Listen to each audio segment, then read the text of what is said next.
Good morning student, welcome to our online study. आज हम देखते हैं कक्षा 9वीं का 8वां पाठ वीरभूमि पर कुछ दिन। इस पाठ के लेखक है रुक्मिणी संगल। वीरभूमि यानी वीरों की भूमि। ऐसे वीरों की भूमि पर लेखिका ने कुछ दिन बिताए हैं, उसका वर्णन उन्होंने अपने इस पाठ में किया है। हम इनका परिचय जान लेते हैं। लेखिका का जीवन परिचय है। रुक्मिणी संगल का जन्म 1 सितंबर 1945 को उत्तर प्रदेश में हुआ।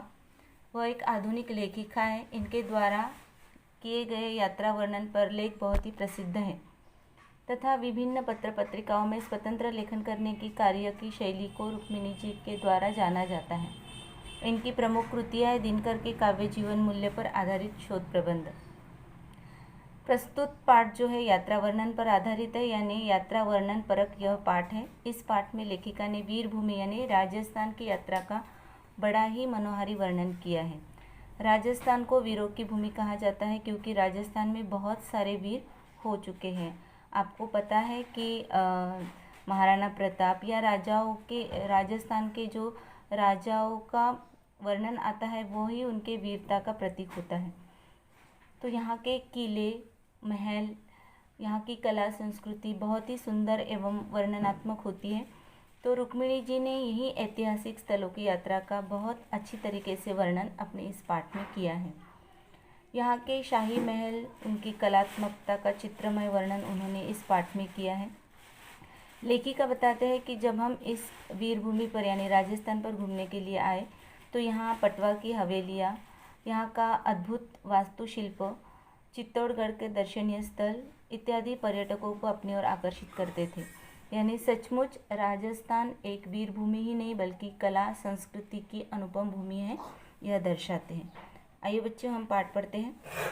गाड़ी अपनी तेज़ गति से बढ़ रही थी। भटिंडा, हनुमानगढ़, लालगढ़ और बीकानेर होते हुए नागौर पहुंची। यहाँ से मेड़ता पहुँचे तो लगा फिर से पंजाब के आसपास आ गए, क्योंकि कुछ खेत खलियान और मधुबन की पशुधन भी दृष्टिगोचर होने लगे थे। दृष्टिगोचर यानी दिखना। सायंकाल होते होते अपना गंतव्य स्टेशन जोधपुर आ गया। आज का हमारा पड़ाव जोधपुर था। यो भी सायंकाल हो चुकी थी। स्टेशन के समीप होटल में कमरा मिल गया। सामान वहाँ रखकर थोड़ा तरोताज़ा हुए। तो लेखिका बताती है कि हम लोगों ने राजस्थान घूमने का निश्चय किया या निर्णय लिया था और हम लोग अपनी गाड़ी से राजस्थान के लिए रवाना हुए। तो रास्ते में बहुत सारे शहर लगे, जैसे भटिंडा है, हनुमानगढ़, लालगढ़, बीकानेर होते हुए वो लोग राजस्थान के नागौर पहुँचे। वहाँ पर बहुत सारी हरियाली और पशुधन यानी गाय भैंसे, वहाँ के जो पशु है तो वो उनको दिखे। फिर उस सायंकाल को वो लोग जोधपुर पहुँचे और जोधपुर के समीप ही उन्होंने एक होटल में अपना मुकाम किया, यानी होटल में वो लोग रुके। 22 सितंबर अल्पाहार कर एक ऑटो रिक्शा लेकर अपनी पहली मंजिल उम्मेद भवन की ओर चल पड़े, जो राई का बाग क्षेत्र में स्थित है। उम्मेद भवन विश्व का विशालतम भवन महाराजा उम्मेद सिंह द्वारा निर्मित होने से उम्मेद भवन कहलाता है। चीतर झील के पास होने से इसे चीतर भवन भी कहा जाता है। इसके निर्माण में 20 वर्ष का समय लगा। यह भवन अपने भव्य एवं उत्कृष्ट सज्जा से सज्जित है। इसमें ऐश्वर्य, विलास और आमोद प्रमोद के सभी साधन उपलब्ध हैं। लेखिका बताती है कि 22 दिसंबर को नाश्ता करके हम लोग राई का बाग देखने गए। वहाँ पर ही उम्मेद भवन है। महाराजा उम्मेद सिंह ने इस भवन को बनवाया था, इस भवन का निर्माण किया था, इस कारण इसको उम्मेद भवन कहते हैं। इसके साथ ही यह चीतर झील यानी जो छोटी सी झील होती है, उस झील का नाम जो है चीतर, तो उस झील के किनारे पर बसे होने के कारण इस भवन को चीतर भवन भी कहते थे। तो ये भवन बहुत ही सुंदर, बड़ा, ऐश्वर्य यानी बहुत ही समृद्ध और आमोद प्रमोद यानी मनोरंजन का एक अच्छे से साधन बना हुआ है। यानी पर्यटक यहाँ यह भवन देखने के लिए आते हैं। महल के प्रवेश द्वार पर नियुक्त द्वारपाल ने बताया कि महल के 343 कमरों को होटल के रूप में परिवर्तित कर दिया गया है। एक भाग में शाही परिवार रहता है होटल में प्रवेश और यहाँ बैठकर चाय या कॉफ़ी का एक कप एक व्यक्ति पर्यटक के लिए कम से कम 1,000 रुपये खर्च, कोई आश्चर्य वाली बात नहीं। भूतल पर एक म्यूज़ियम बनाया गया है जिसमें वहाँ के राजाओं की अनेक क्रियाकलापों की, युद्ध कौशल की अनेक जानकारियों के चित्र प्रस्तुत है। भवन का मॉडल भी प्रदर्शित किया गया है।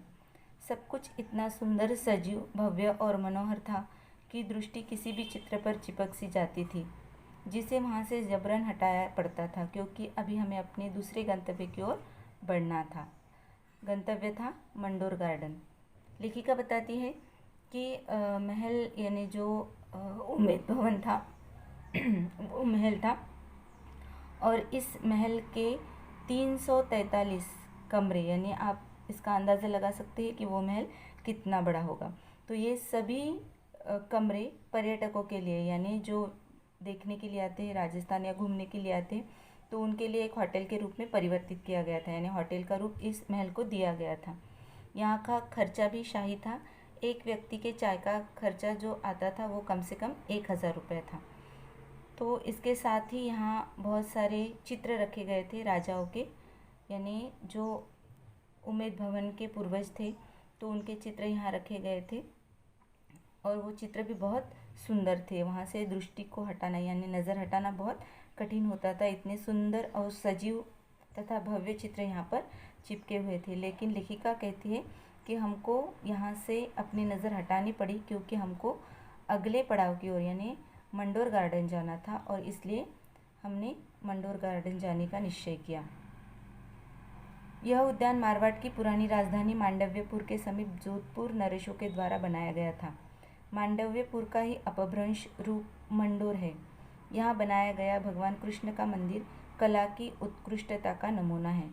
यानी जब लेखिका आगे घूमने के लिए गए मंडोर गार्डन, तो ये जो गार्डन था यानी ये जो बगीचा था वो मांडव्यपुर के समीप था।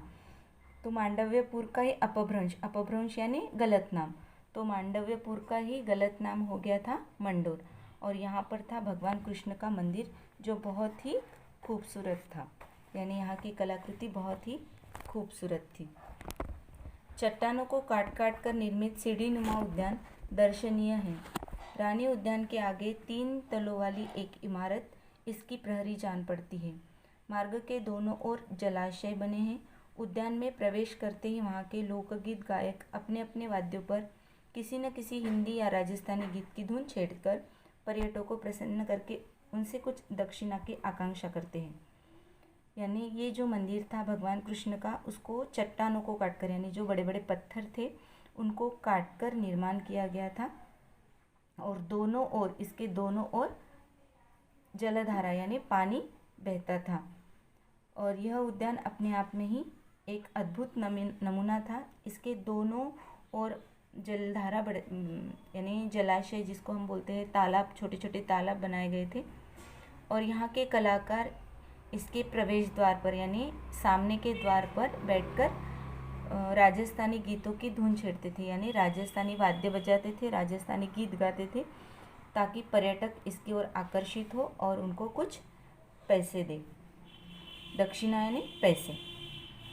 रानी उद्यान की बाई और पहाड़ की एक चट्टान पर यहाँ के वीरों ने देवताओं की विशाल मूर्तियाँ बनवाई। चट्टान को काटकर मूर्तियों को दर्शाया गया था। वहाँ का दृश्य अनुपम है। मंडोर गार्डन के दृश्यों से अभिभूत होकर हम मेहरानगढ़ किले की ओर बढ़ने लगे, जो शहर से मध्य में 400 फीट ऊंची पहाड़ी पर 200 फीट से 120 फीट की ऊंची दीवार के परकोटे से घिरा है। अब परकोटा यानी चारों दिशाओं में बनाई गई एक जिसको हम दीवार बोलते हैं, गढ़ या किले की रक्षा के लिए जो घेरा बनाया जाता था वो घेरा यानी परकोट।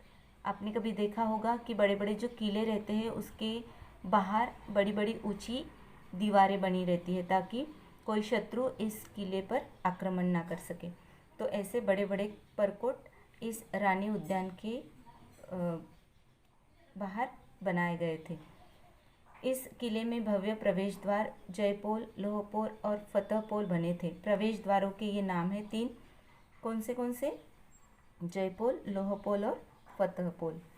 जयपोल तक आते आते ही शहर नीचे रह जाता है और हम काफ़ी ऊपर जा देते हैं। दोपहर की रेगिस्तानी धूप और शाम की चमकती चांदनी में शहर का भव्य एवं मनोरम दृश्य यहाँ से बड़ा ही मनभावन दिखाई देता है।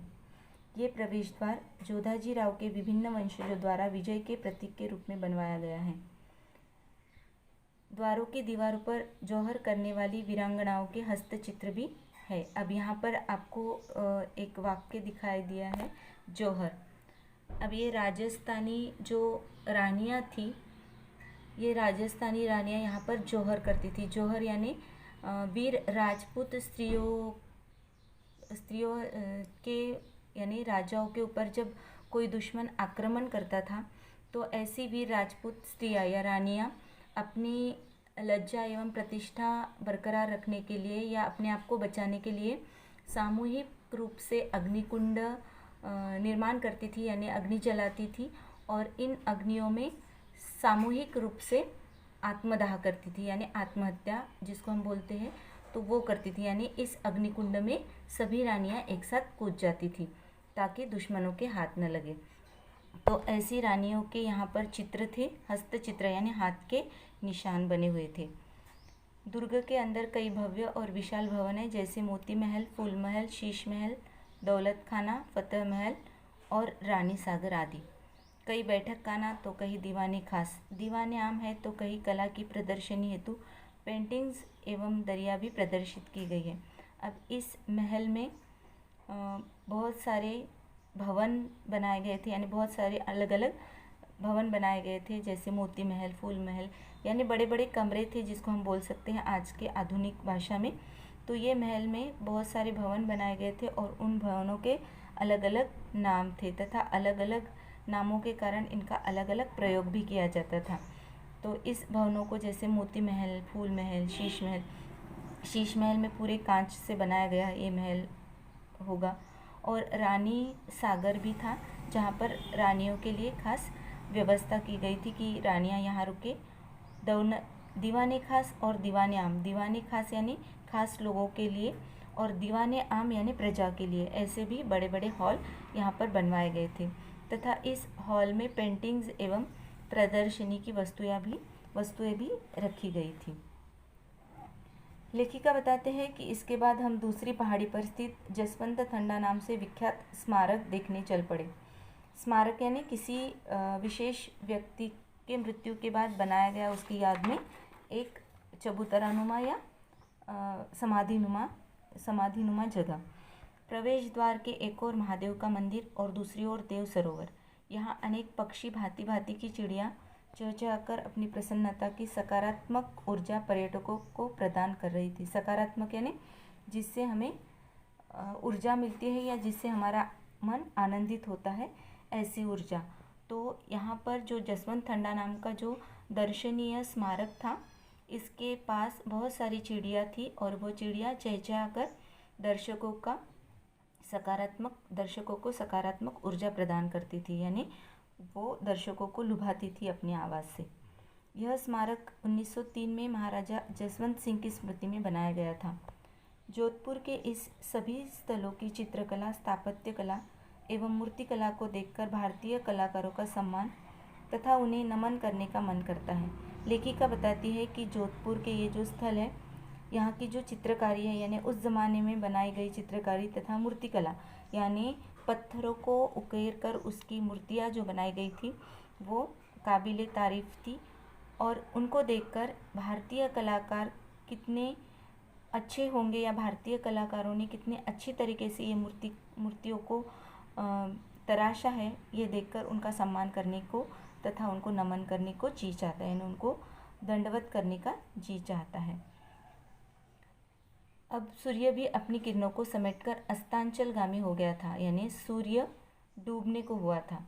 सूर्य अपनी किरणें समेट रहा था, यानी सूर्य अब पश्चिम की ओर चला गया था, यानी डूब रहा था। अस्तांचलगामी, अस्त यानी डूबना, तो सूर्य अस्त होने को हो गया था, यानी शाम हो रही थी। फलतः हमें भी अपने विश्राम स्थल की ओर बढ़ना पड़ा। लेखिका बताती है कि सूर्य डूब रहा था, शाम हो रही थी, इसलिए हमको भी अब हमारे विश्राम स्थल की ओर बढ़ना था, यानी हम जहाँ रुके थे वहाँ पर हमको जाना था। जोधपुर से जैसलमेर रात्रि की गाड़ी थी। जोधपुर जैसलमेर एक्सप्रेस से तत्काल का आरक्षण कराया गया और हम चल पड़े। आरक्षण यानी रिजर्वेशन। लेखिका बताती है कि जोधपुर से जैसलमेर की रात्रि की गाड़ी थी, रेलवे थी, और इसके लिए हमको तत्काल इसका रिजर्वेशन करना पड़ा और रिजर्वेशन मिलते ही हम लोग जैसलमेर के लिए निकल पड़े। जैसलमेर स्टेशन पर उतरे, समय व्यर्थ न गवाते हुए हम शीघ्र ही होटल की वैन में बैठ गए और थोड़ी ही देर में हम होटल के स्वागत कक्ष में आसीन थे। आसीन यानी रुके हुए थे या पहुंच गए थे। तो लेखिका बताती है कि हम लोग जल्दी ही जैसलमेर पहुंचे और वहां से हम सीधे अपने होटल में गए और होटल के स्वागत कक्ष में गए, यानी हॉल में पहुंच गए। एक कक्ष में हमारा सामान पहुंचाकर दिन भर का कार्यक्रम होटल के मालिक ने ऐसे निर्धारित कर दिया जैसे किसी पूर्व परिचित अतिथि का। थोड़ी देर के बाद ही नगर भ्रमण की व्यवस्था हो गई। पहले यहाँ का सबसे बड़ा आश्चर्य देखने गए पटवा की हवेली। लेखिका बताते हैं कि हम लोग जब जैसलमेर पहुँचे अपने होटल में, तो होटल के मालिक ने हमारे कार्य की सूची बनाई, यानी कल सुबह उठकर कहाँ जाना है, क्या करना है, और इस तरह से बनाई मानो हम उसके बहुत अच्छे मेहमान हो। और उसके बाद हम लोग सुबह नगर भ्रमण के लिए निकल पड़े। नगर भ्रमण यानी शहर को देखने के लिए।